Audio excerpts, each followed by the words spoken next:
നമസ്കാരം. KCV വാർത്തകളിലേക്ക് സ്വാഗതം. ഞാൻ അബേഷ് രഘുവരൻ. പ്രധാന വാർത്തകൾ.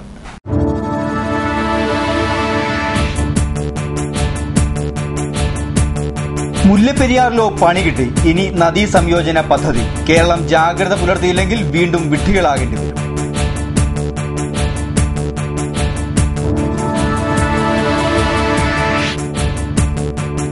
ജില്ലയിൽ സ്പിരിറ്റിന്റെ പെരുമഴക്കാലം. പക്ഷേ അറിയേണ്ടവർ ഒന്നും അറിയുന്നില്ല. കൈമലർത്തി എക്സൈസ് ഇന്റലിജൻസ് വിഭാഗം.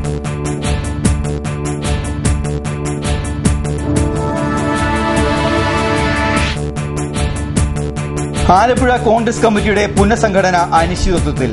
ഗ്രൂപ്പ് സമുദായ സമവാക്യങ്ങൾ പോലും കാറ്റിൽ പറക്കുന്നു.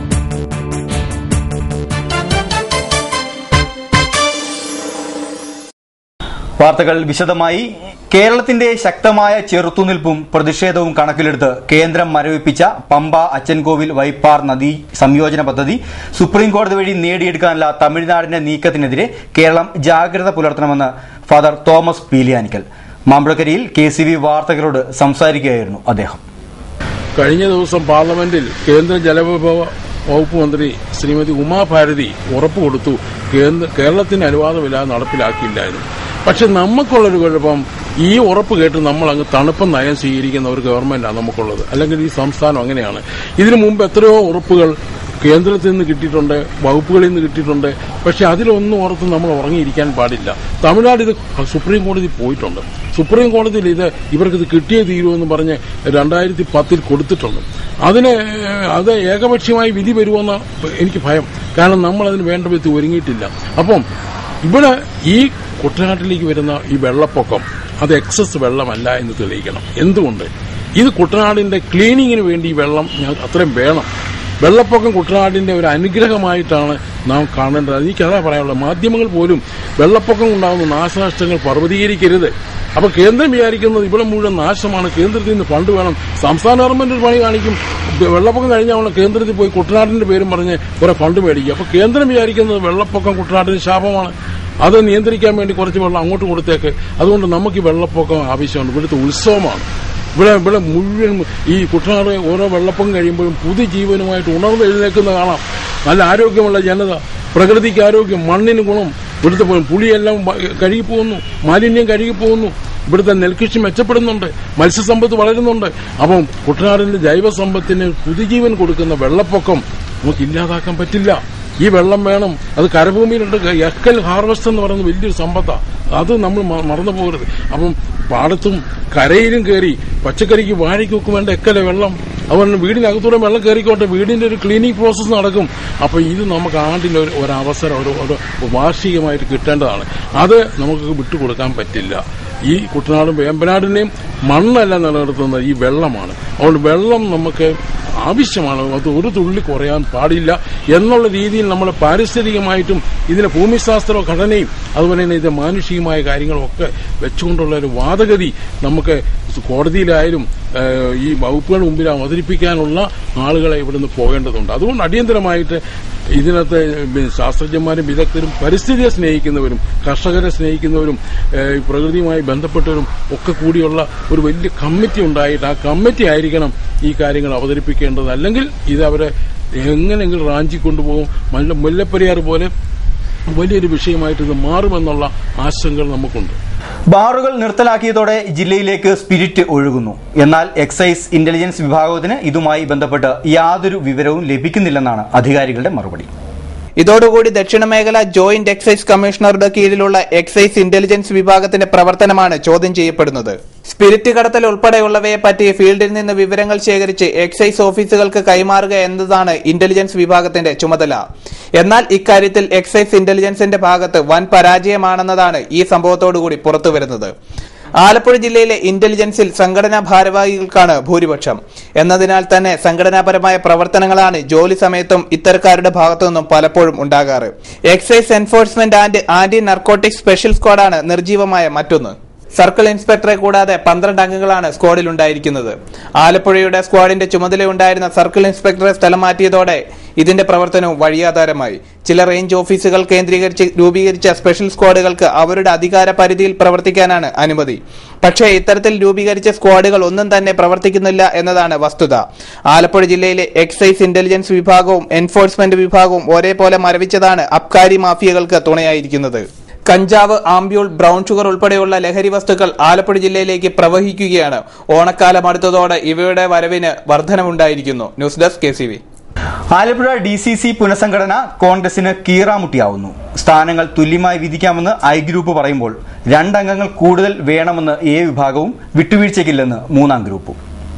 DCCകളുടെ പുനഃസംഘടന ആഗസ്റ്റ് 31 മുമ്പ് പൂർത്തിയാക്കണമെന്ന KPCC നിർദ്ദേശത്തെ തുടർന്ന് ആലപ്പുഴ ജില്ലയിലെ കോൺഗ്രസ് ഗ്രൂപ്പുകൾ സജീവമായി. പുനഃസംഘടനയ്ക്കായി മാസങ്ങൾക്ക് മുമ്പ് നടന്ന ചർച്ചകളെല്ലാം ഗ്രൂപ്പ് പോരിലാണ് മുടങ്ങിയത്. VM സുധീരൻ KPCC പ്രസിഡന്റായതോടെ അദ്ദേഹത്തിന്റെ പ്രതിനിധികൾ കമ്മിറ്റിയിൽ എത്തുമെന്ന് മറ്റു ഗ്രൂപ്പുകൾക്ക് ഭയവുമുണ്ട്. 4 വൈസ് പ്രസിഡന്റുമാർ, 25 സെക്രട്ടറിമാർ, 1 ട്രഷറർ ഉൾപ്പെടെ 30 അംഗ കമ്മിറ്റിയാണ് നിലവിൽ വരേണ്ടത്. പ്രസിഡന്റിനെ നേരത്തെ തന്നെ തെരഞ്ഞെടുത്തിരുന്നു. രമേശ് ചെന്നിത്തല KPCC പ്രസിഡന്റായിരിക്കെ DCC പുനഃസംഘടനയ്ക്കായി കൊണ്ടുപിടിച്ച ചർച്ചകളാണ് അരങ്ങേറിയത്. എന്നാൽ ഈ ചർച്ചകളെല്ലാം ഗ്രൂപ്പ് അംഗങ്ങളുടെ പിടിവാശിയിൽ ഒലിച്ചുപോയി എന്നതാണ് വസ്തുത. A ഗ്രൂപ്പുകാരനായ M Murali, advocate CR Jayaprakash, വിശാല I ഗ്രൂപ്പിൽപ്പെട്ട AA Shukkur, MM Basheer എന്നിവരടങ്ങിയ ഒരു സമിതിയാണ് ഗ്രൂപ്പുകൾക്കിടയിൽ സമവായ ചർച്ചകൾക്ക് നിയോഗിച്ചത്. ഗ്രൂപ്പ് നേതാക്കളുമായി പലതവണ സമവായ ചർച്ചകൾ നടന്നെങ്കിലും ഇവയൊന്നും വിജയിച്ചില്ല. 30 അംഗങ്ങളിൽ 17 പേർ തങ്ങളുടേതായിരിക്കണമെന്ന നിലപാടാണ് A ഗ്രൂപ്പ് സ്വീകരിച്ചത്. എന്നാൽ വയലാർ രവി വിഭാഗത്തിൽ നിന്നുള്ള 4 സീറ്റുകൾ മാത്രം നൽകിയതിനു ശേഷം ബാക്കി വരുന്ന 26 സീറ്റുകൾ തുല്യമായി വീതിക്കണമെന്നായിരുന്നു I ഗ്രൂപ്പ് മുന്നോട്ട് വെച്ച നിർദ്ദേശം. എല്ലാ ഗ്രൂപ്പുകളും DCCയിലേക്കുള്ള തങ്ങളുടെ ലിസ്റ്റ് നേരത്തെ തന്നെ തയ്യാറാക്കി വെച്ചിട്ടുണ്ട്. പുതിയ ചർച്ചകൾ തുടങ്ങേണ്ട താമസം മാത്രമേ ഉള്ളൂ ലിസ്റ്റ് അവതരിപ്പിക്കുവാൻ. VM സുധീരൻ KPCC പ്രസിഡന്റായെങ്കിലും ആലപ്പുഴ ജില്ലയിലെ കോൺഗ്രസ് ഗ്രൂപ്പ് സമവാക്യങ്ങൾക്ക് യാതൊരു മാറ്റവും ഉണ്ടാകാൻ സാഹചര്യമില്ല. KPCC എക്സിക്യൂട്ടീവിലേക്ക് ജില്ലയിൽ നിന്ന് സീനിയോറിറ്റി മറികടന്ന് തന്റെ അനുയായികളെ സുധീരൻ തിരഞ്ഞെടുത്തത് AI ഗ്രൂപ്പുകളെ ഇതിനോടകം ചൊടിപ്പിച്ചിട്ടുണ്ട്. വയലാർ രവി കേരള രാഷ്ട്രീയത്തിൽ സജീവമാകുമെന്നതിനാൽ 3-ാം ഗ്രൂപ്പും ശക്തമായ നിലപാട് സ്വീകരിക്കാനാണ് സാധ്യത.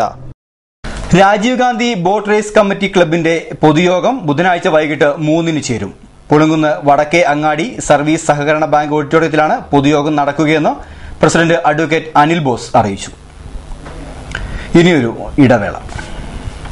KCV വാർത്തകൾ നിങ്ങൾക്കായി അവതരിപ്പിച്ചത്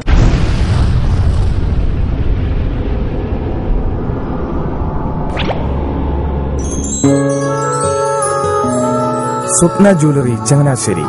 സംശുദ്ധിയുടെ അരനൂറ്റാണ്ട് കാലത്തെ പാരമ്പര്യം. ചങ്ങനാശ്ശേരിയിലെ ആദ്യത്തെ 916 ഹോൾമാർക്ക് സ്വർണ്ണാഭരണശാല. ഉയർന്നുവരുന്ന സ്വർണ്ണവിലയ്ക്ക് ആശ്വാസമായി സ്വപ്ന ജ്വല്ലറി ഒരുക്കുന്നു സ്വപ്നനിധി സ്വർണ്ണ സമ്പാദ്യ പദ്ധതി. തവണകളായി അടയ്ക്കുന്ന തുക അതാത് ദിവസത്തെ സ്വർണ്ണവിലയിലേക്ക് മാറ്റി നിശ്ചയിക്കുന്നതിനാൽ പിന്നീടുണ്ടാകുന്ന വിലവർദ്ധനവ് നിങ്ങളെ ബാധിക്കുന്നില്ല. 250 രൂപ മുതൽ വരുന്ന 18 തവണകളാണ് സ്വപ്നനിധിക്കുള്ളത്. സ്വപ്ന ജ്വല്ലറി, സ്വപ്ന ബിൽഡിംഗ്, ചങ്ങനാശ്ശേരി.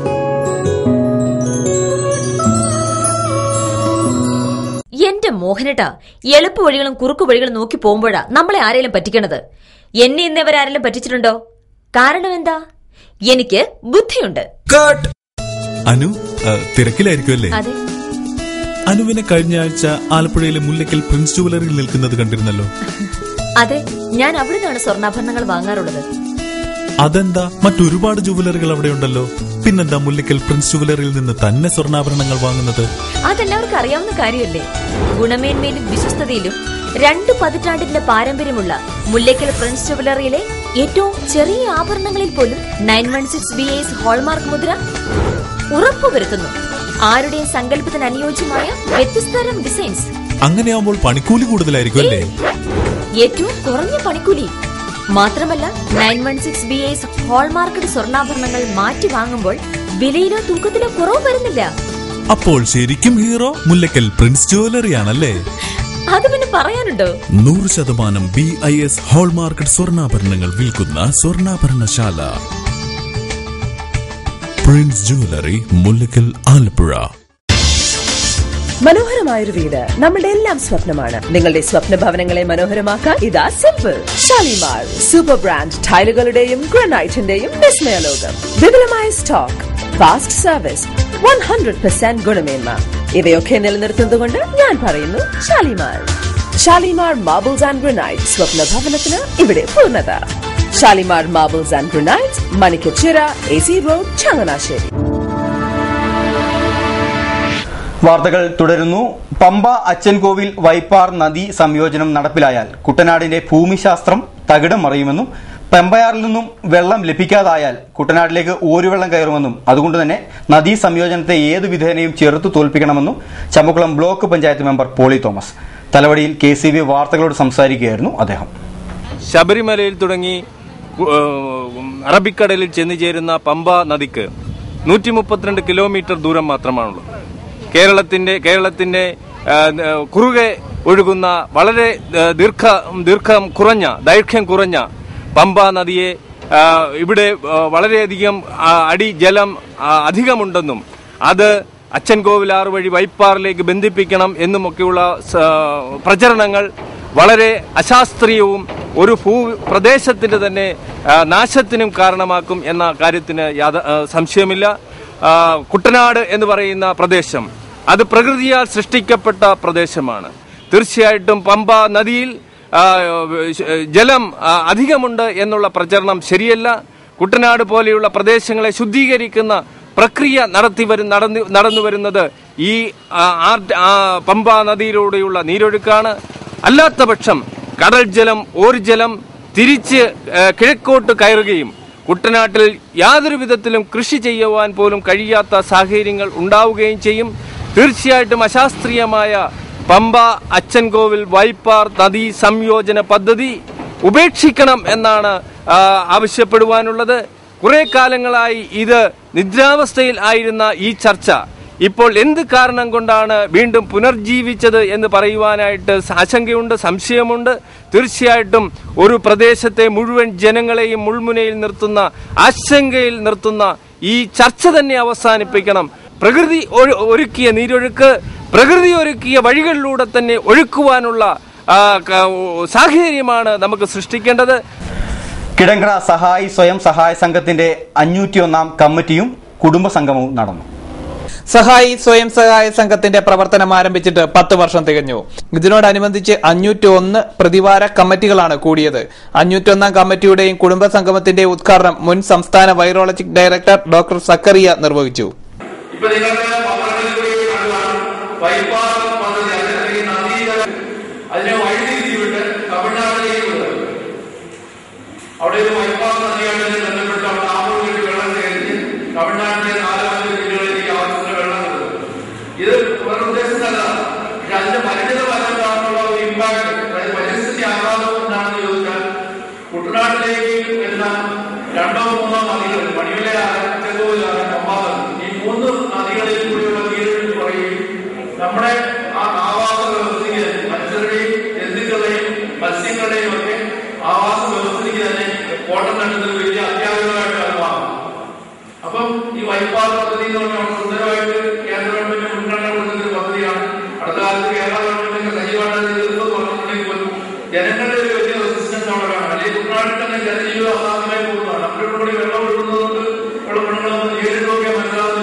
യോഗത്തിൽ KM പ്രസന്നൻ അധ്യക്ഷനായിരുന്നു. PV Ramabhadran, CV Rajeev, Josy Zacharia, MB Sajeev, K Mohanlal, G Somarajan തുടങ്ങിയവർ സംസാരിച്ചു. തുടർന്ന് CJ ആന്ത്രയോസും സംഘവും വഞ്ചിപ്പാട്ടും അവതരിപ്പിച്ചു.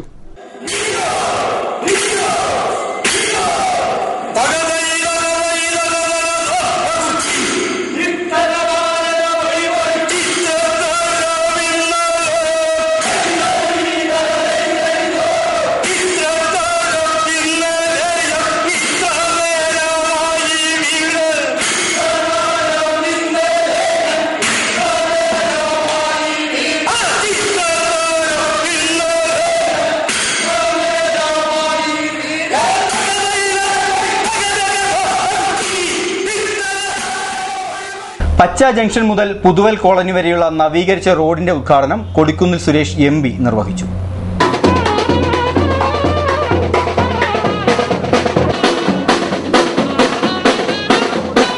2012-13 സാമ്പത്തിക വർഷത്തിൽ അടങ്കൽ തുകയിൽ ഉൾപ്പെടുത്തിയാണ് Kodikunnil Suresh M P road നിർമ്മാണത്തിനായി 10 ലക്ഷം രൂപ അനുവദിച്ചത്. തുടർന്നാണ് റോഡിന്റെ മെറ്റലിംഗ് നടന്നത്. യോഗത്തിൽ ചമ്പക്കുളം ബ്ലോക്ക് പഞ്ചായത്ത് പ്രസിഡന്റ് മോൻസി സോണി അധ്യക്ഷത വഹിച്ചു.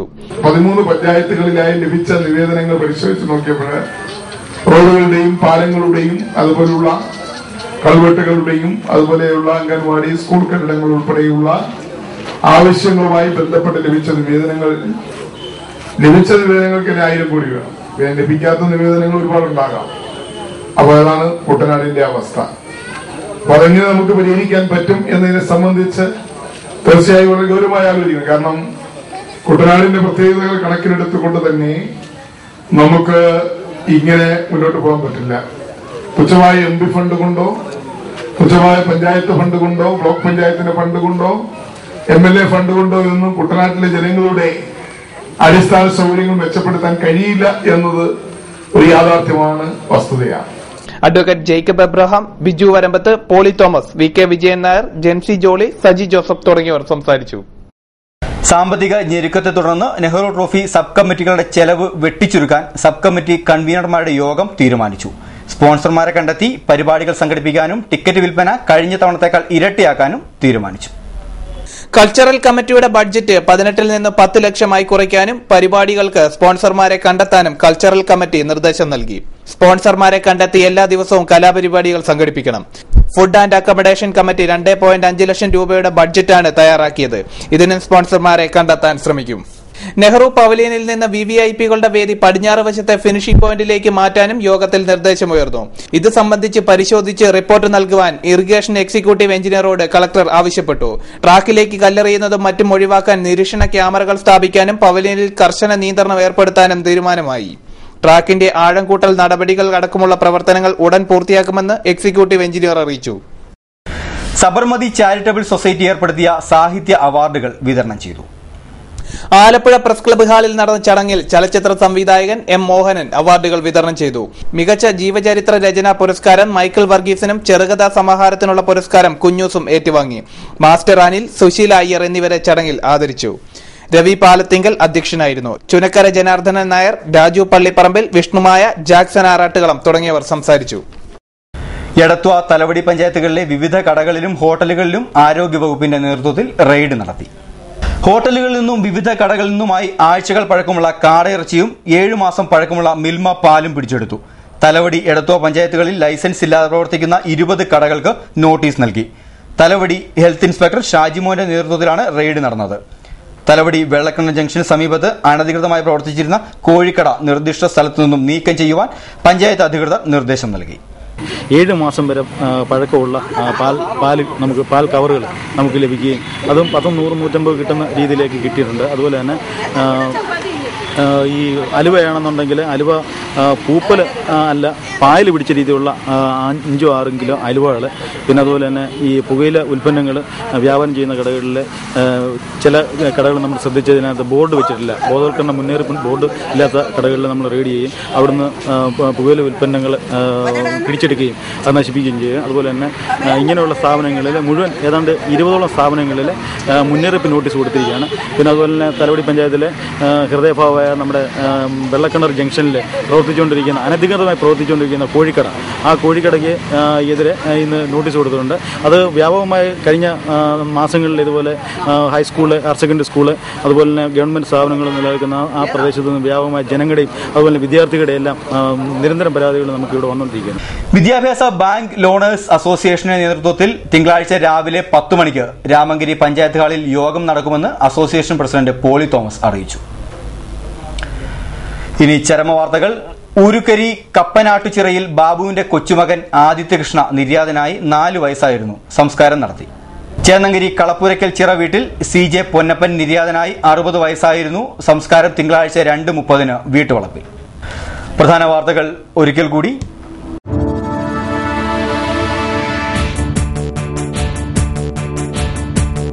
മുല്ലപ്പെരിയാറിലോ പണി കിട്ടി. ഇനി നദീ സംയോജന പദ്ധതി. കേരളം ജാഗ്രത പുലർത്തിയില്ലെങ്കിൽ വീണ്ടും വിഡ്ഢികളാകേണ്ടി വരും.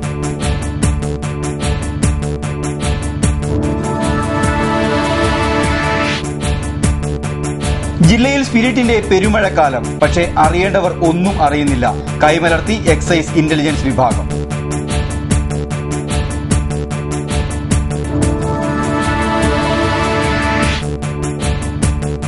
ആലപ്പുഴ കോൺഗ്രസ് കമ്മിറ്റിയുടെ പുനഃസംഘടന അനിശ്ചിതത്വത്തിൽ. ഗ്രൂപ്പ് സമുദായ സമവാക്യങ്ങൾ പോലും കാറ്റിൽ പറക്കുന്നു.